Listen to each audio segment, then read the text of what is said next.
pédiatre endocrinologue, ça veut dire que ma spécialité, c'est véritablement de s'occuper des enfants jusqu'à l'âge environ de 18 ans. En ce qui concerne le diabète, nous suivons les enfants en Colombie-Britannique qui ont le diabète de type 1 et qui ont le diabète de type 2.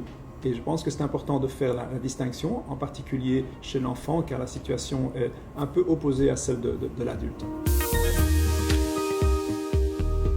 Alors, nouveau chez les enfants, nous parlons surtout du diabète de type 1. Et donc, le diabète de type 1, c'est un diabète qui est d'origine auto-immune. Cela veut dire que l'on développe une insuffisance de sécrétion de l'insuline par le pancréas. Et donc, c'est véritablement le pancréas qui va en retraite anticipée et qui ne fait plus d'insuline. Et donc, le traitement, c'est directement l'insuline. C'est très différent du diabète de type 2, qui est, lui, beaucoup plus fréquent chez l'adulte et qui est véritablement associé à un style de vie qui est sédentaire, à l'obésité, éventuellement à la nutrition. Et donc là, il faut bien distinguer les deux choses parce que le traitement est très différent. Alors, on parle souvent du diabète de type 1 d'abord, puisque chez nous, c'est le plus fréquent.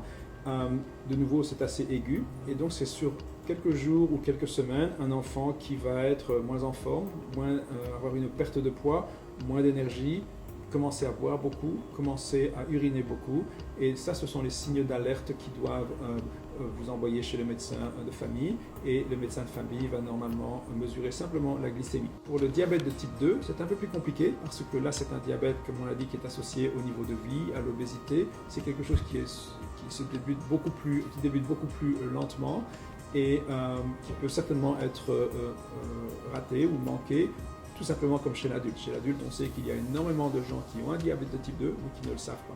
Avec le diabète de type 1, ce n'est pas possible. C'est tellement aigu, tellement fort comme signe que c'est diagnostiqué à un moment ou à un autre.